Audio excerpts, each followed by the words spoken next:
Oi, louvado seja Deus, grandes coisas fez o Senhor. Hoje a nossa palavra de fé está no livro de Neemias, capítulo 4, né? Vamos estar ali meditando algumas partes aqui para poder chegar naquilo que Deus colocou no nosso coração para o teu coração. Neemias era copeiro do rei, era filho de Acalias.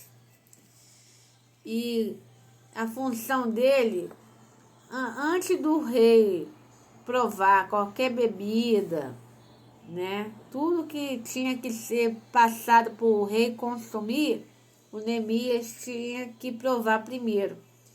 Um meio de preservar o rei, né? De ataques, né? De envenenamento. Louvado seja Deus, né? E se você quiser saber mais sobre a história de Neemias, né? Ele era um homem de Deus, ele era homem de oração, ele jejuava, ele era um servo de Deus, fiel, né? Não podemos nos alongar muito porque aqui temos poucos minutos, então não dá para a gente explanar a história toda de Neemias e tudo. Chegou aos ouvidos de Neemias, né, que a cidade de Jerusalém estava devastada, estava destruída, né? E quando chegou ao ouvido de Neemias que a cidade de Jerusalém estava destruída, estava toda queimada, não tinha mais nada, só tinha cinzas, pedras, tudo destruído, demolido. E quando Neemias ficou sabendo disso, o coração dele se entristeceu na hora, ficou abatido, ao ponto, quando chegou a vez dele ir lá servir o rei, né, e provar lá as bebidas e as coisas, o rei notou que tinha alguma coisa errada com Neemias e perguntou para ele: o que está acontecendo, Neemias? Está doente? Ele: não, senhor, eu não estou doente, só estou triste de coração. E aí ele falou, né, sobre Jerusalém, que estava destruída e que ele, né, queria, né, ter o consentimento do rei para poder ir lá, poder fazer alguma coisa sobre aquela cidade, né? Resumindo a história. Mas antes disso, Neemias orou diante de Deus. Ele jejuou, né, para Deus dar estratégia, como ele deveria falar com o rei Ataxerxes sobre esse assunto. E quando ele chegou lá na presença do rei, eu acredito que Deus já tinha trabalhado no coração dele. E aí perguntou se ele ia demorar, né? Quantos dias ele ia ficar. Aí Neemias disse, né? E também perguntou, Neemias ainda falou que ia precisar de carta para poder enviar para aquela cidade que Neemias estava chegando, enviar materiais de obra, essas coisas. E graças a Deus, o rei, né, concedeu o pedido de Neemias. Além de mandar os materiais, as cartas, avisar as províncias, né, próximas, também mandou, né, além da conta, né, Deus surpreendeu, vamos dizer assim, Neemias, que ainda mandou, né, um exército, se eu não estiver enganado, para poder estar ali escoltando, ajudando Neemias nessa viagem. Louvado seja Deus, que é perigosa, né?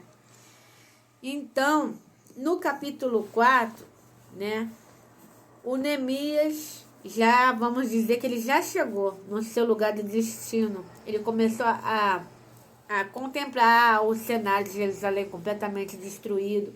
E quando ele via a cidade, o lugar que ele estava em Jerusalém, ele fechava os olhos, ele começava a ver como é que era aquele cenário, a porta do peixe, a cada canto daquele lugar, como é que era antes.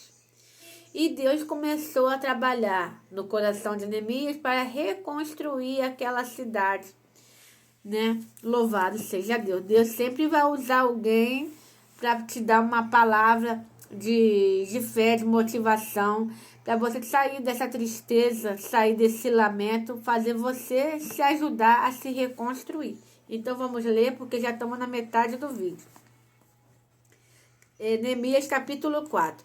Os inimigos pretendem retardar a edificação dos muros de Jerusalém. E sucedeu que, ouvindo Sambalate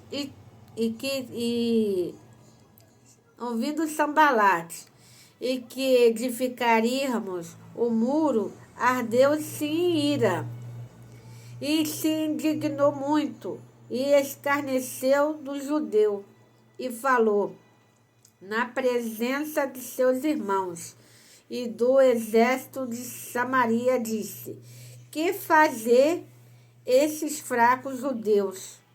Permitis-lhe a isto? Sacrificarão e acabarão num só dia, e vestirão montões do pó e as pedras que foram queimadas. E estavam com ele Tobias, o amonita, e disse ainda: que edifiquem, vindo uma raposa e derrubará facilmente o seu muro de pedra. E ouve o nosso Deus, que somos tão desprezados, e caia o seu próprio sobre a sua cabeça, e fazer com que sejam despojo numa terra de cativeiro, e não cobrarás a sua iniquidade, e não se arrisque diante de ti o seu pecado, pois se irritaram de fraude dos edificadores. E assim edificamos o muro, todo o muro, e cerrou até a sua metade, porque o coração do povo já se inclinava a trabalhar. Louvado seja Deus, tem poucos minutos. Então viu que a fúria do inimigo foi grande, né? Quando descobriram que Neemias estava ali levantando os muros, reconstruindo a cidade. E se a gente for ler a fundo, né? Ele já conclui, né? Depois de tudo, porque a palavra é grande e não temos tempo para isso. Então vai chegar um tempo que Neemias vai conseguir reconstruir os muros, a cidade e organizar tudo. E aí os opositores, que são os inimigos, vão estar ali, né? Tanto o Sambalate, o Tobias, tentar impedir de reconstruir aquela cidade. E vai ter uma hora que Neemias vai dizer: eu estou numa grande obra e não posso parar. Então, toma isso para o teu coração, essa palavra para o teu coração. Quando vier os inimigos te oprimir, te caluniar, te ofender, você nem para o que está fazendo, dá seguimento e diz: eu estou numa grande obra e não posso parar. E não se deixe se levar. Então Neemias continuou ali seguindo. A meta dele era reconstruir aquela cidade. E ele conseguiu para a glória de Deus. Então eu não sei como é que está a sua vida, sua família, a sua fé, se ela está destruída. Se humilhe-se diante de Deus, peça perdão e se reconstrua, porque enquanto há vida, há esperança. Então o tempo aqui está encerrando e eu vou falar mais a respeito, né, no momento de reflexão. Então deixe os opositores para trás e siga a sua missão através do propósito que Deus colocou no seu coração e na sua vida. E fique com essa palavra. Para a glória de Deus, você vai se reconstruir e vai viver o melhor de Deus nessa terra. Que Deus te abençoe e que você tenha entendido essa pequena porção da palavra de Deus. Amém? Deus te abençoe.